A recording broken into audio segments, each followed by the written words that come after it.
Assalamualaikum warahmatullahi wabarakatuh.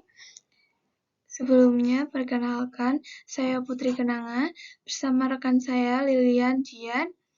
Pada video kali ini, kami akan memaparkan materi mengenai data time series. Selamat menonton. Jadi yang pertama itu pengertian data time series. Apa itu data time series?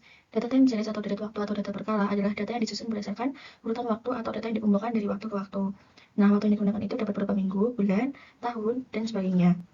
Analisis data berkala adalah analisis yang menerangkan dan mengukur berbagai perubahan atau perkembangan data selama satu periode. Misalnya ini perkembangan produksi, harga barang, hasil penjualan, jumlah penduduk, dan juga lain-lain. Untuk contoh data time series ini ada tabel data penerimaan siswa-siswi SMA Negeri 1 Magelang. Nah, tahun 2013 penerimaan siswanya ada 640 di sini, kemudian 2014 ada 540, 2015 ada 600 di sini, 2016 598 kira-kira ada di sini, dan seterusnya. Jadi ini bentuk data time seriesnya. Ini tabel data time seriesnya, kemudian ini adalah bentuk grafiknya. Nah, kemudian ada manfaat data time series. Yang pertama yaitu peramalan kondisi masa mendatang berdasarkan data yang sebelumnya. Jadi, melalui data time series ini kita bisa meramalkan kondisi masa mendatang. Atau misalnya dalam ukuran waktu tahun, kita bisa menentukan tahun-tahun yang mendatang. Misalnya kita mempunyai data 2017 sampai 2020.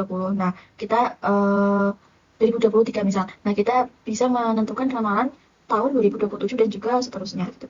Yang kedua yaitu mengetahui perkembangan suatu atau beberapa kejadian serta pengaruhnya atau hubungannya terhadap kejadian lain. Melalui data time series ini kita bisa mengetahui perkembangan suatu atau beberapa kejadian. Jadi melalui data time series ini, misalnya kejadian itu bertambah naik ataupun turun seperti itu dalam bentuk grafik. Kemudian bisa juga mengetahui pengaruhnya atau hubungannya terhadap kejadian lain gitu. Untuk yang ketiga itu peramalan kondisi mendata bermanfaat untuk perencanaan produksi, pemasaran, keuangan, dan bidang lainnya.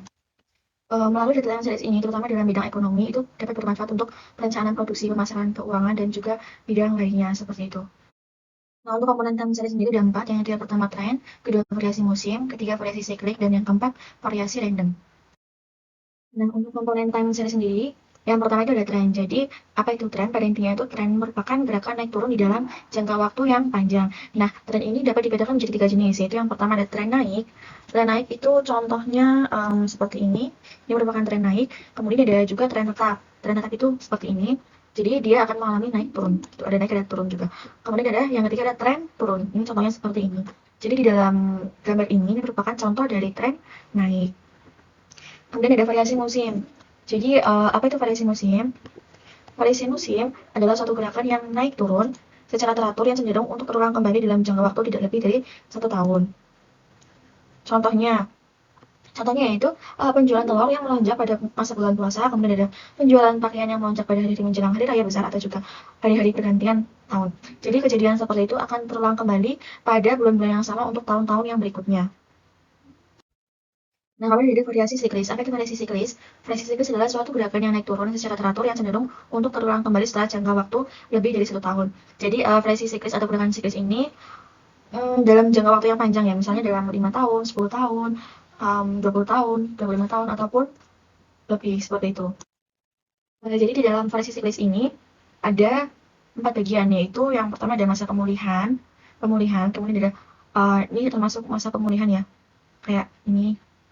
Kemudian ada masa kemakmuran, jadi masa kemakmuran itu kayak berada di puncaknya, ada masa kemunduran dan juga ada masa kehancuran, seperti itu.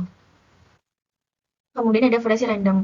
Variasi random adalah suatu gerakan yang naik turun secara tiba-tiba atau mempunyai sifat yang sporadis atau pola tidak teratur sehingga biasanya sulit untuk diperkirakan sebelumnya. Jadi untuk variasi random ini biasanya terdapat faktor kebetulan itu. Misalnya akibat dari bencana alam, kelaparan, kekeringan, peperangan, dan kejadian lainnya seperti itu. Kemudian ada persamaan dari tren linear. Tren linear merupakan garis peramalan yang sifatnya linear, sehingga secara matematis bentuk fungsinya adalah nilai tren sama dengan A plus Bx, di mana A ini merupakan konstanta, B ini merupakan koefisien arah garis tren atau perubahan tren setiap periode, kemudian X-nya itu merupakan sebuah variabel bebas, seperti itu. Kemudian ada metode untuk menentukan persamaan dari tren linear. Jadi metode menentukan persamaan tren linear itu dibagi menjadi 4. Yang pertama ada metode garis tren secara bebas atau freehand method. Kemudian ada metode rata-rata bergerak atau moving average method. Kemudian ada metode setengah rata-rata atau semi-average method, dan yang keempat metode tren kuadrat terkecil atau least square method. Jadi untuk cara-cara dari metode ini akan dipaparkan oleh rekan saya. Nah, yang selanjutnya yaitu ada metode rata-rata bergerak atau moving average method. Dengan metode ini, pengaruh gerak musim dan faktor-faktor lain dapat dihilangkan sehingga tren dapat dihitung. Dalam metode ini, nilai data tahunan seperti semesteran, bulanan, kuartalan, triwulan diganti dengan nilai rata-ratanya. Untuk data triwulanan, sebaiknya 4 triwulan dipakai sebagai dasar perhitungan tren, dan jika datanya berupa bulanan, digunakan sebagai dasar 12 bulan sebagai dasar perhitungan tren. Contohnya, pada tabel ini, untuk menghitung rata-ratanya, kita mencari rata-rata bergerak dengan dasarnya 3 tahun. Nah, setiap 3 tahun kita hitung totalnya. Yang pertama ini totalnya 4,42 dan rata-ratanya yaitu 1,47. Lalu yang rata-rata bergerak kedua totalnya ada 5,12 dengan rata-ratanya 1,71 dan seterusnya. Nah, yang selanjutnya yaitu metode setengah rata-rata atau semi-average method. Nah, pada prinsipnya, metode ini adalah membagi data dalam dua bagian, yaitu kelompok pertama dan kelompok kedua. Selanjutnya, dua kelompok tersebut dipergunakan sebagai dasar untuk perhitungan tren. Langkah-langkahnya yaitu sebagai berikut. Yang pertama, bagilah data deret waktu tersebut menjadi dua kelompok, yaitu kelompok 1 dan kelompok 2 yang memiliki jumlah data yang sama. Nah, nanti bila jumlah tahunnya ganjil, tahun pertengahan dihilangkan saja atau dimasukkan ke dalam kedua kelompok. Lalu yang kedua, carilah rata-rata hitung tiap kelompok. Misalkan yang kelompok pertama, rata-rata kelompok pertama dinamakan X bar 1 dan rata-rata pada kelompok kedua dinamakan X bar 2. Lalu yang ketiga, nilai setengah rata-rata pada masing-masing kelompok dapat dianggap sebagai nilai tren per 30 Juni masing-masing periode dasar atau tahun yang memuat nilai setengah rata-rata. Yang keempat, carilah perubahan nilai tren atau rata-rata tambahan atau rata-rata penurunan tiap tahunnya dengan rumus B sama dengan X bar 2 dikurangi X bar 1 dibagi N, dengan N-nya yaitu banyaknya unit tahun antara tahun dasar periode X bar 1 sampai dengan X bar 2. Lalu yang kelima, nilai tren pada periode tertentu dapat dihitung dengan rumus Y topi sama dengan A tambah B X. Dengan A, yaitu nilai tren periode dasar, B, rata-rata perubahan nilai tren per satuan waktu atau per tahun.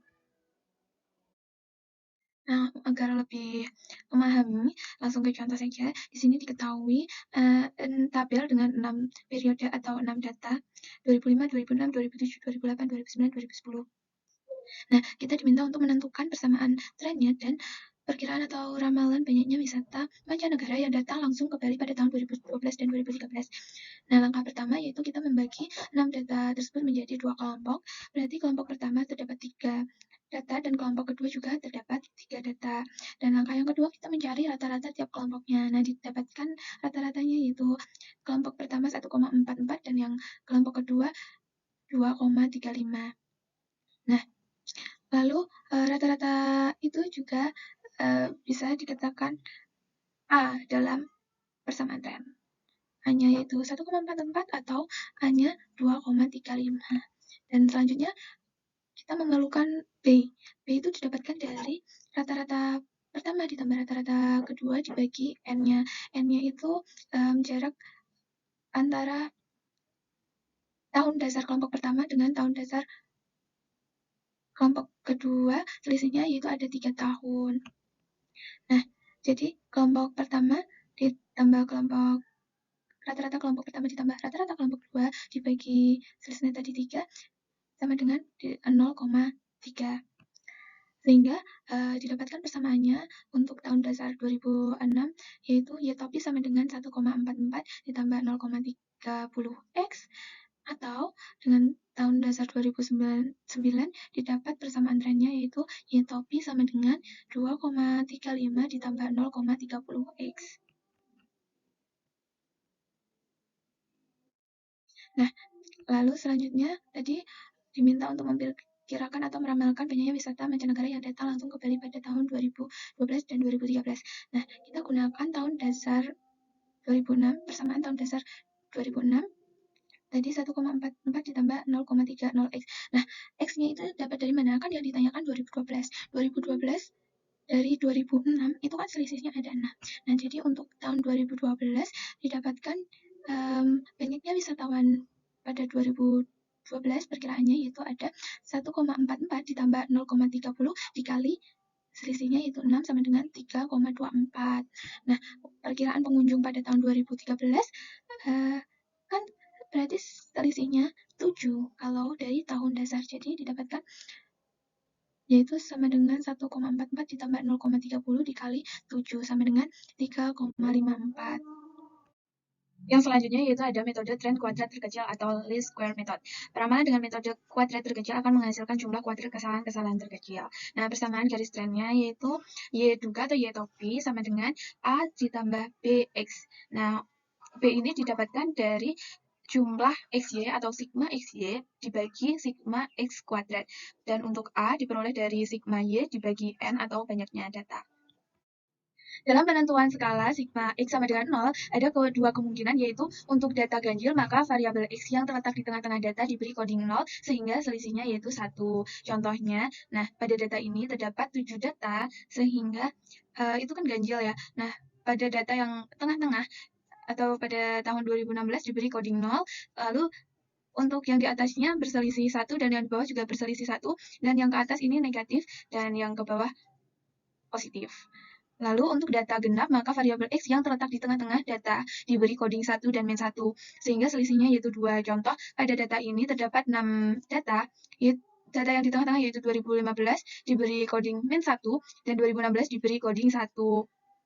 Untuk yang ke atas berselisih 2, dan yang ke bawah juga berselisih 2, dan yang ke atas sama dengan tadi, yaitu negatif, dan yang ke bawah positif. Misalnya 1, 2, 1, 3, 5, dan seterusnya. Nah, langsung saja pada contoh soal. Diketahui data penjualan handphone selama beberapa tahun, yaitu seperti pada tabel ini. Lalu ditanyakan yang pertama gambar data tersebut, yang kedua buatlah persamaan trennya, yang ketiga berapa perkiraan produksi tahun 2022.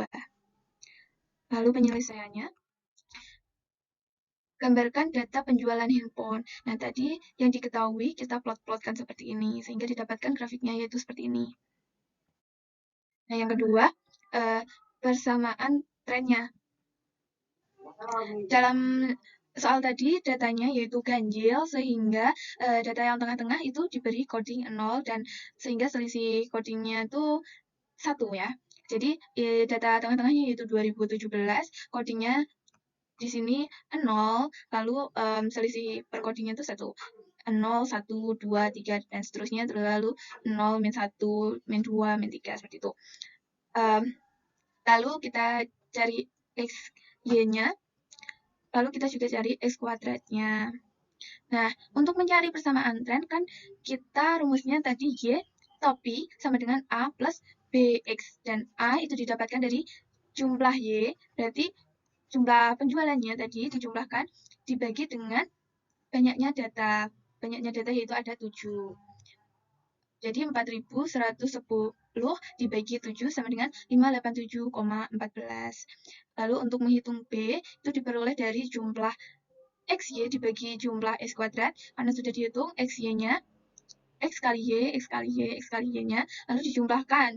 Didapat yaitu 1030, lalu jumlah X kuadratnya yaitu 28, sehingga 1030 dibagi 28 sama dengan 36,78.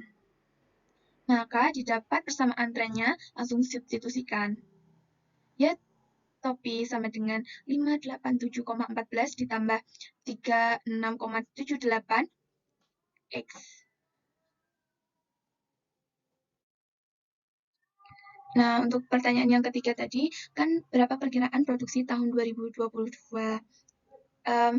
Untuk 2022, dengan tahun dasarnya tadi 2017, dan codingnya yaitu selisihnya 111, jadi dihitung 2022 dikurangi 2017 kan jadi 5, berarti X-nya X-nya atau coding pada tahun 2022 yaitu 5. Maka kita substitusikan ke persamaan trennya, didapatkan Y topi sama dengan atau perkiraan pada tahun 2022 yaitu 578,14 ditambah 36,78 dikali 5 sama dengan 771,04 atau dibulatkan menjadi 771. Jadi perkiraan penjualan handphone tahun 2022 yaitu 771 unit. Lalu yang selanjutnya ada tutorial membuat plot data time series pada program R. Di sini kami sediakan langkah-langkahnya untuk membuatnya, cara membuatnya. Kalian bisa ikuti langkah-langkahnya seperti yang tertulis di sini. Kalian juga bisa cermati tampilan pada program R yang kami tampilkan ini. Sekian video dari kami, semoga bermanfaat bagi kita semua. Terima kasih telah menonton. Wassalamualaikum warahmatullahi wabarakatuh.